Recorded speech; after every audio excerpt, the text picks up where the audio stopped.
사무엘하 13장 23절 말씀.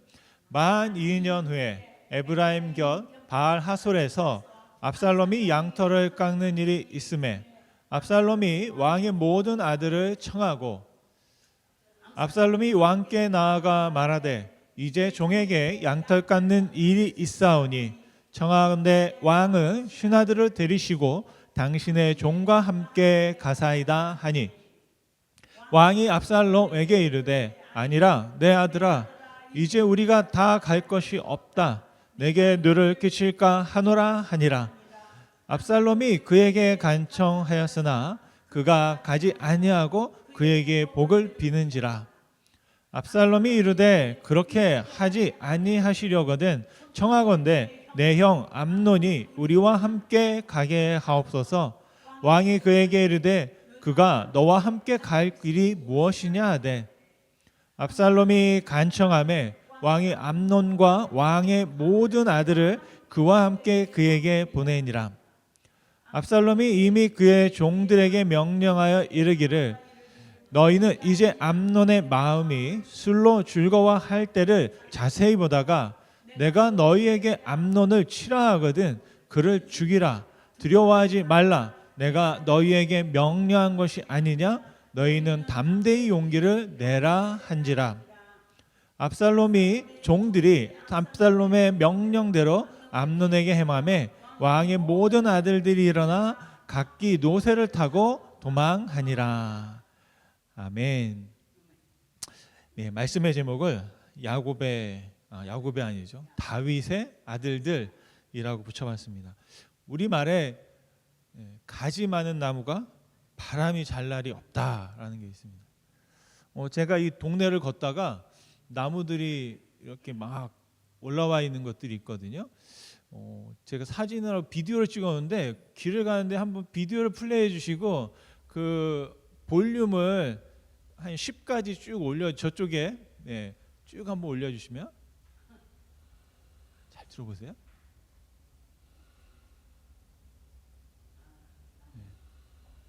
뭐 이렇게 끼기 소리가 나죠.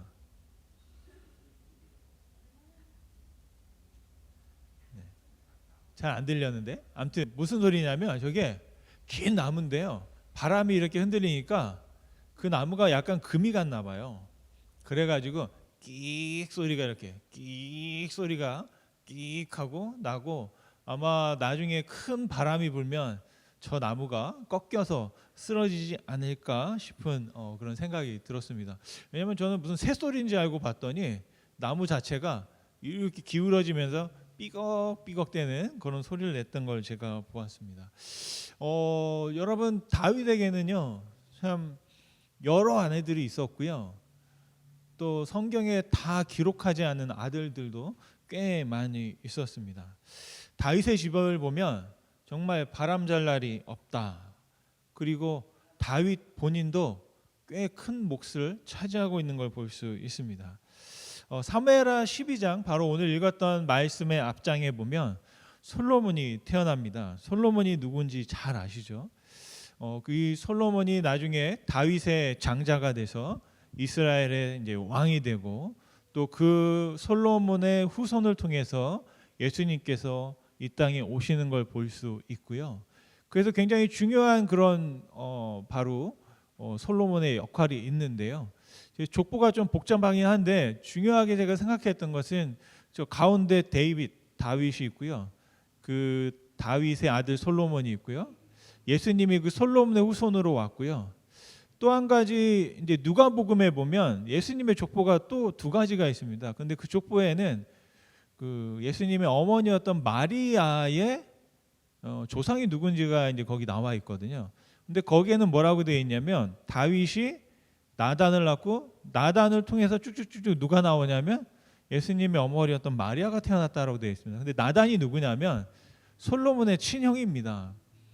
그래서 이 예수님의 아버지로 요셉, 예수님을 동정녀로 말미암아 출생하게 된 그 마리아는 다 다윗 계통의 왕가의 후손이었다는 것을 우리가 알 수 있고요. 저희가 흔히 볼 때는 데이빗 왕이 있고 그 다음에 데이빗과 이제 그 밧세바 사이에서 아이가 태어났는데 아이가 죽었잖아요. 죽고 나서 솔로몬이 태어난 걸로 생각하는데 그게 아니라 그 다윗과 밧세바 사이에서 첫째 아들은 죽었고요. 그 다음에 둘째, 셋째, 넷째가 있고 다섯째가 또 솔로몬입니다.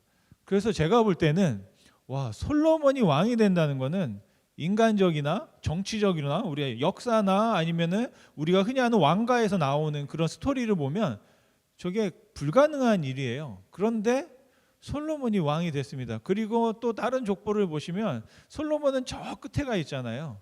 맨 큰아들이 있습니다. 바로 암논이라는 큰아들이 있고 그 다음에 길리앗, 그 다음에 이제 압살롬, 그리고 다말.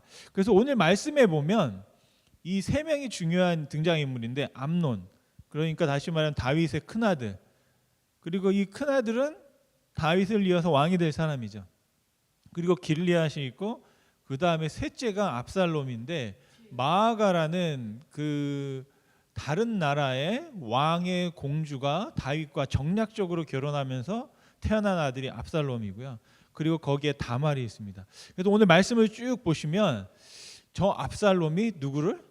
자기 형, 이복 형이죠. 이복 형제인 암논을 죽이는 사건이 벌어집니다. 그런데 그 앞에 어떤 일이 있었냐면 저 암논이 그 압살롬의 친누이를 자신의 집으로 이렇게 들어오게 해서 겁탈하게 되는 그런 사건이 오늘 어디에 벌어지냐면 사무엘하 13장에 벌어집니다. 저 암논을 누가 또 이렇게 옆에서 꼬드기는 사람이 있었거든요. 그래가지고 그 꼬드기는 사람이 암논에게 뭐 하냐면 암논이 저 다말을 좋아한 거예요. 자기 여동생인데. 그래서 어떻게 할까 고민하고 있는데 누가 옆에서 이렇게 합니다. 너 아픈 척해라. 그리고 다말한테 먹을 것 좀 갖다 주라고 그래라. 그래서 정말 그대로 한 거예요. 암논이 그 다윗의 큰 아들이잖아요. 갑자기 집 밖을 안 나오는 거예요. 그러니까 다윗 왕이 무슨 일인가 해서 아들을 찾아간 거죠. 그리고 저 아들이 또 그냥 아들이 아니고요. 그 다윗에게는 두 명의 아내가, 첫 번째와 두 번째 아내가 있는데 다윗이 어려움 당할 때 함께 동고동락했던 아내예요. 그러니까 그 아내와 사이에서 태어난 큰아들이기 때문에 다윗은 또 특별한 애정을 가지고 있죠. 근데 얼굴이 안 보이니까 걱정이 돼가지고 들어가서 암논 무슨 일이냐 그랬더니 아프다고 시름시름 앓고 왜 그런지 모르겠다고 그러면서 이렇게 하는 말이 내 여동생 다말이 나에게 음식을 차려주면 내가 그걸 먹고 힘이 날 것 같다고 그런 거예요. 거짓말한 거죠. 근데 또 그러니까 다윗이 또 어쩔 수 없이 또 걱정이 돼서 자기 딸에게 다말 너 오빠가 이렇게 아프단다 음식 좀 챙겨줘라. 그래서 다말이 이제 가서 암논에게 음식을 챙겨주게 되는 것입니다. 그런데 문제는 그 암논이 다말을 보자마자 다른 마음이 있었던 거죠. 그러자 그 다말이 뭐라고 하냐면 내가 우리 아버지 다윗을 잘 아는데 우리가 아무리 형제지간이라 할지라도 엄마가 다르기 때문에 아버지에게 요청하면 당신과 내가 잘하면 우리가 혼인을 하든지 결혼을 하고 정상적인 그런 관계를 맺을 수 있습니다 라고 했는데 암논이 그거를 다 거부하고요. 힘으로 저 다말을 취하게 되는 겁니다. 그런데요. 그 다음에 더 엄청난 참 상상할 수 없는 일이 벌어집니다. 일이 끝나고 나서 암논이 사고를 쳤잖아요. 그리고 나서 저 다말을 쫓아내버립니다.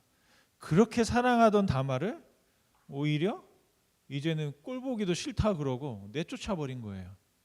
그리고 나서 자기 오빠 압살롬에게 친오빠 압살롬에게 와서 그 사정을 이야기합니다. 그런데 압살롬만 알 것이 아니라 다윗 왕도 그 사실을 알게 됩니다. 오늘 21절 말씀에 보면 이렇게 기록되어 있습니다. 다윗 왕이 이 모든 일을 듣고 심히 노하니라. 그러니까 자기 큰아들이 자기 딸에게 어떤 일을 했는지를 다 알게 된 거예요. 그런데 오늘 말씀을 보면 좀 이상한 게 있습니다. 뭐냐면 다윗이 막 화를 냈는데 누구한테 화를 냈는지 모르겠어요. 암논을 불러다가 화를 낸 것도 아니고요. 그리고 그 어떤 이야기들을 듣고 제가 보기에는 그냥 혼자서 화낸 것처럼, 왜냐하면 화를 냈으면 누군가에게 화를 내고 벌을 내리거나 조치를 해야 되는데 아무런 일도 하지 않습니다. 그냥 다윗이 화를 냈다라고 해요. 저는 왜 그랬을까라는 생각들을 한번 해보는데요. 저 압살롬이요. 그러니까 셋째 아들 압살롬이 누이의 이야기를 듣고 누이에게 한 말이 있습니다. 20절 말씀인데요. 같이 한번 읽어보겠습니다. 압살롬의 말입니다. 그의 오라버니 압살롬이 그에게 이르되 내 오라버니 암논이 너와 함께 있었느냐?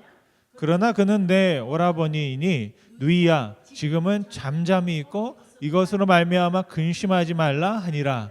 이에 다말이 그의 오라버니 압살롬의 집에 있어 처량하게 지내니라. 여기서 유심히 볼 단어가 지금은이라는 단어입니다. 그러니까요. 지금 어떻게 보면 피해자는 다말이죠. 그리고 그 다말의 압살롬 그리고 그 어머니까지 해가지고 이 집안이 지금 와 어떻게 이럴 수가 있냐고 들들 끌어야 되는데 압살롬이 조용히 해 지금 아무 말도 하지 마 가만히 있어라고 말한 거예요. 그러니까 다윗이 막 화를 내다가 조용한 거예요. 아무 일이 없는 것처럼 그냥 집안이 아무 말이 없어요. 그러니까 다윗 입장에서는 제가 볼 땐 그랬던 것 같아요. 조용하니까 좋은 일도 아니니까 그냥 덮고 가자라는 생각을 하지 않았을까 싶습니다. 그리고 또 우리가 잘 아는 것처럼 다윗에게는 과거가 있잖아요. 아버지지만 아버지가 어떤 일을 했는지 아들들이 다 알고 있습니다. 그래서 솔로몬이 어떻게 태어나고 12장에 나와보면 그 과정 가운데 다윗이 했던 허물들이 다 이미 사람들이 알고 있어요. 어떻게 보면 다윗도 자기 큰아들에게 뭐라고 충고하기나 잔소리하기가 좀 껄끄럽지 않았을까라는 생각을 합니다. 왜냐하면 자격심이 있었기 때문이죠. 그런데 문제는 저 압살롬이 그냥 덮은 게 아니라는 거예요.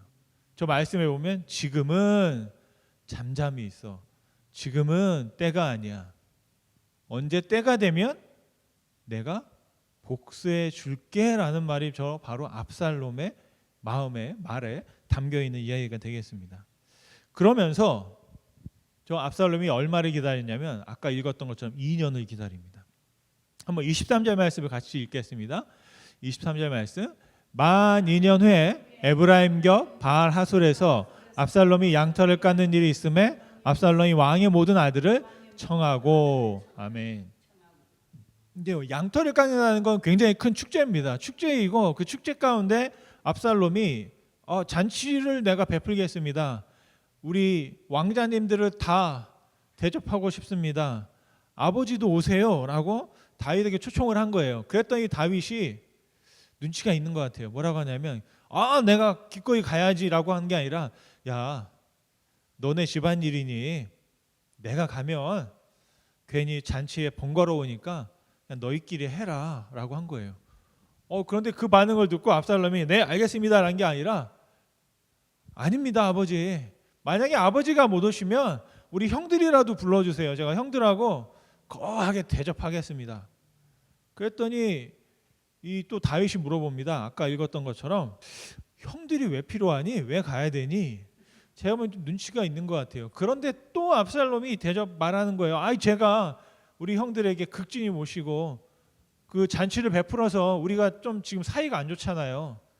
이전전에 있었던 일도 있고 하니 그런 말을 하지 않았지만 이번에 한번 관계를 회복해 보자. 내가 형들에게 선을 베풀어서 우리가 좋은 관계를 맺을 수 있도록 한번 노력해 보겠습니다라는 취지로 아버지 다윗을 설득한 겁니다. 그런데 어떤 일이 벌어졌다고요? 다윗이 허락하니까 그리고 다윗이 명령을 한 거죠. 아버지가 명령하니까 그 다윗의 아들들이 다 저 압살롬이 양털 깎기 축제 잔치를 베푸는 곳에 다 가게 된 겁니다. 그 대답이 떨어지자마자 압살롬이 자기 종들을 딱 불러가지고 딱 조용하게 은밀하게 지시하는 거예요. 자, 술을 대접하고 그 왕자들이 술에 취하거든. 특별히 큰아들, 큰형 암논이 술에 취해서 의식이 없을 때 내가 허락한다. 뭐라고요? 읽어보겠습니다. 저는 이 말을 원수에게 하는 전쟁 나가기 전에 하는 말 같은데요. 하나님이 저런 말을 하셨던 것 같아요. 이스라엘 백성들이 가나안을 점령할 때 저런 말을 하셨는데 뭐라고 하냐면 암논을 죽여라. 두려워하지 말아라. 나의 명령이다. 너희는 담대히 용기를 내라. 라고 하면서 압살롬이 자기 큰형을 죽이라고 자기 종들에게 자기와 함께하는 사람들에게 명령하고 있습니다. 실제적으로 잔치가 벌어지고 술이 거하게 취했을 때 압살롬의 사람들이 그 큰형 암논을 죽이게 되는 겁니다. 그러자 그 광경을 보고 나서 그 자리에 참석했던 왕자들이 다 주랭랑을 치기 시작합니다. 그리고 압살롬도 도망을 갑니다. 어디로요? 자기 어머니의 고향으로. 바로 37절 말씀인데요. 같이 한번 읽어보겠습니다. 37절 말씀. 압살롬은 도망하여 그슬과 암미훌의 아들 달메에게로 갔고, 달메가 누구냐면 압살롬의 외할아버지가 되겠죠. 어머니의 아버지가 달메예요. 그래서 저 구슬이라는 그 지역의 왕이 달메였습니다. 근데 그 달메의 딸이 압살롬의 어머니였고, 저희가 거기가 어디냐면 갈릴리 호수의 저 북쪽 지역이 되겠습니다. 그래서 그쪽 지역에 가서 이제 압살롬이 아버지를 피해서 또 다른 그 왕가의 큰아들의 가족을 피해서 도망가 있는 것을 볼 수 있습니다. 그러자 아까는 오늘 다윗이 2번 나오는데요. 처음엔 뭐했죠? 막 화를 냈잖아요. 그리고서 37절의 후반절에 보니까 다윗이 뭐라고 하냐면 같이 한번 읽겠습니다. 다윗은 날마다 그의 아들 암논으로 말미암아 슬퍼하니라. 아멘.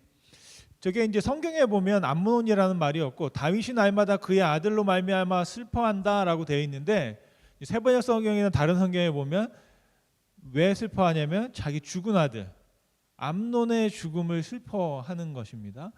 그래서 오늘 사무엘하 13장 말씀을 보면 하나님은 안 보이고요. 인간들이 만들어낸 통곡의 소리만, 곡소리만 가득한 것이 바로 사무엘하 13장입니다. 첫 번째로는 제가 13장 19절 보니까 다말이 자기 오빠에게 큰 사고를 당하고 채색 옷을 찢고 손을 머리에 얹고 크게 울부짖었다라고 기록되어 있습니다.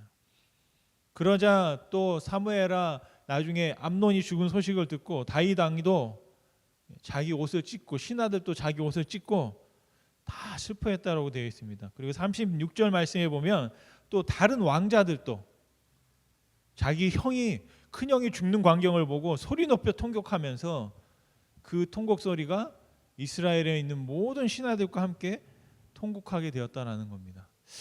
아까 처음에 저희가 말씀을 시작하면서 그런 말씀을 드렸어요. 다윗이 정말 위대한 왕이고 그 위대한 왕의 그 가족들은 자녀들은 얼마나 더 다윗에게 영향을 받아서 하나님을 잘 믿고 좋은 역사를 써내려갈까 했는데 결국에는 아담과 하와의 아들이었던 가인과 아벨처럼 형제가 형제를 죽이는 그런 사건이 벌어지게 되는 것을 볼 수가 있습니다. 그렇게 저 다윗이 자기 큰아들의 죽음을 슬퍼합니다. 그런데 우리가 흔히 하는 말로 그런 말이 있죠. 시간이 약이다. 지나고 났더니 자기 죽은 아들에 대한 애도의 기간이 끝나고 나서 이제 또 누구를 그리워하냐면 자기를 떠났던 또 압살롬을 그리워하게 됐다라고 다윗이 말하고 있습니다. 39절 말씀을 또 한번 같이 읽어보겠습니다. 39절 말씀입니다. 다윗 왕의 마음이 압살롬을 향하여 간절하니 암논을 이미 죽였으므로 왕이 위로를 받았음이더라. 좀 이상한 말이 왕이 위로를 받았다? 그러니까 암논은 이미 죽었으니까 이제 죽은 사람이고 이제 나는 할 만큼 했다 그런 뜻인가 싶습니다. 그래서 세번역 성경은 어떻게 번역했나 봤더니 이렇게 번역을 해놨습니다. 그러는 사이에 다윗 왕은 암논을 잃었을 때에 받은 충격도 서서히 가라앉았고 오히려 압살롬을 보고 싶어하는 마음이 점점 간절해졌다라고 합니다.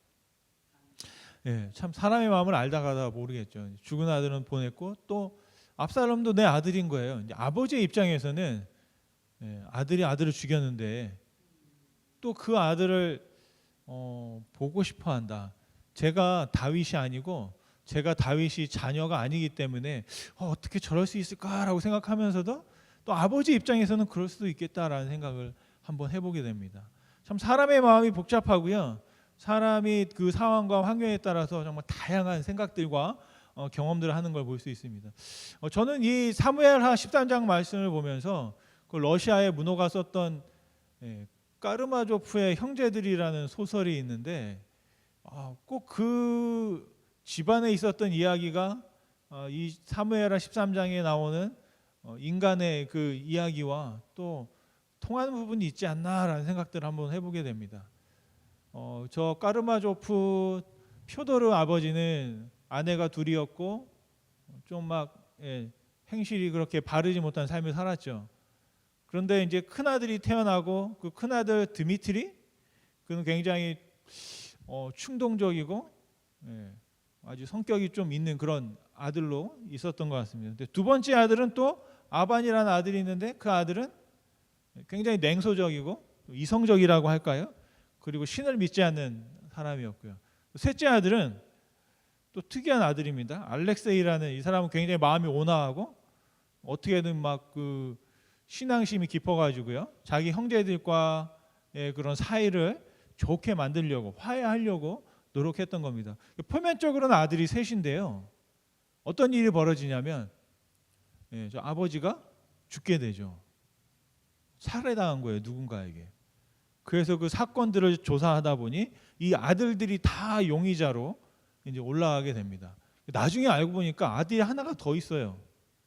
그래서 이제 막내 넷째 아들이 있는데 이 넷째 아들은 거리에 있는 백치, 좀 이제 쉽게 말하면 정신적인 장애가 있는 분과 관계에서 태어나서 아들로 인정받지 못하고 쉽게 말하면 사생아처럼 그냥 거리에서 살게 되었던 또 아들이 또 하나가 더 있었던 것입니다. 그래서 결국에는 그 네 아들 중에 범인이 있는데 여러분 누가 범인일까요? 아시는 분 계세요?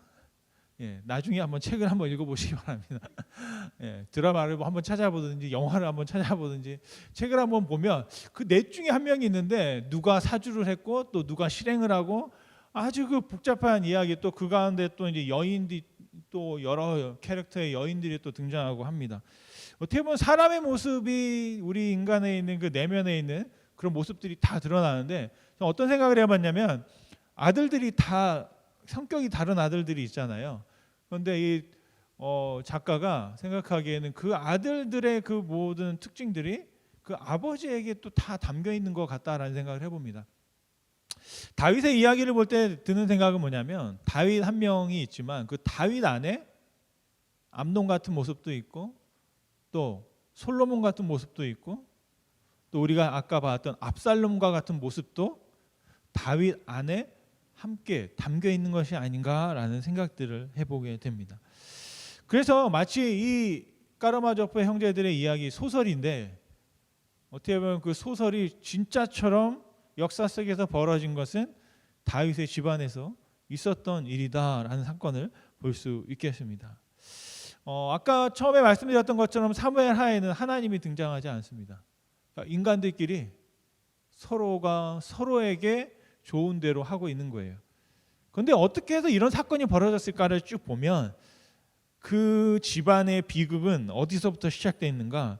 바로 사무엘하 13장 1절에서 단서를 좀 찾을 수 있습니다. 같이 한번 읽어보겠습니다. 사무엘하 13장 1절 말씀. 그 후에 이 일이 있으니라. 그러니까 사무엘하의 이야기가 시작될 때 이 일이 있으니라라고 했는데 그 이 일이 뭐냐면 제가 지금까지 설명드린 그 일이에요. 큰 아들이 자기 여동생을 겁탈하고 그리고 셋째 아들이 첫째 아들을 죽이고 그리고 또 죽여서 도망가고 다윗은 슬퍼하고 3년이 지나니까 또 다윗은 그리워하고 뭐 이런 이야기들이 쭉 있는데 그 일이 어떤 일이 있었냐면 그 후에 이 일이 있었다는 거예요. 그렇다면 그 후라는 건 뭘까요? 사무엘하 12장입니다. 그 13장 앞에 어떤 일이 있었는가를 보면 너무 좋은 일이 있었어요. 두 가지 일이 있는데 솔로몬이 태어났다는 거, 그리고 또 두 번째는 뭐냐면 이스라엘이 대승을 거둡니다. 철천지워서 어떤 암논과의 전쟁에서 대승을 거두어 가지고요.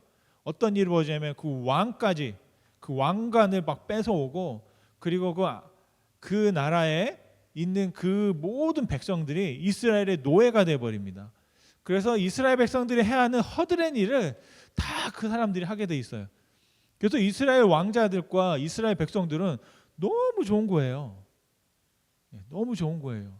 이제 더 이상 그 이스라엘에 있는 주변 나라들이 괴롭히질 못하고 오히려 그들이 종이 돼가지고 이스라엘의 그 어려운 일들과 힘든 일들을 다 해내고 있는 그런 아주 태평성대를 누리고 있었다는 겁니다. 근데 문제는 뭐냐면 그들이 그렇게 다 어려운 일을 해주니까 이스라엘 백성들이 할 일이 없네요. 다윗이 언제 문제가 생겼습니까? 전쟁도 안 나가고요. 왕궁에서 이렇게 뒷짐지고 걸어다니다가 사고를 쳤거든요. 그런데 이 암논이라는 큰 아들도 비슷한 거예요. 이제 더 이상 전쟁하지 않아도 돼요. 이제 뭐하지 하다가 엉뚱한 짓을 하게 되었다라는 것이죠.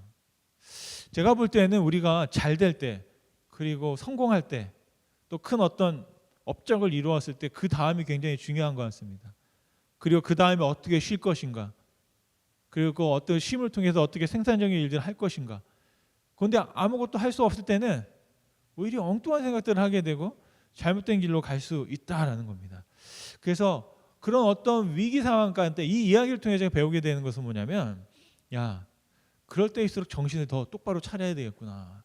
만약 여러분의 가정이나 우리 교회나 우리의 역사가 잘 될 때는 또 그 다음에 무엇이 오가될지를 또 한번 유념히 생각하고 준비하는 것이 필요하겠다 싶습니다.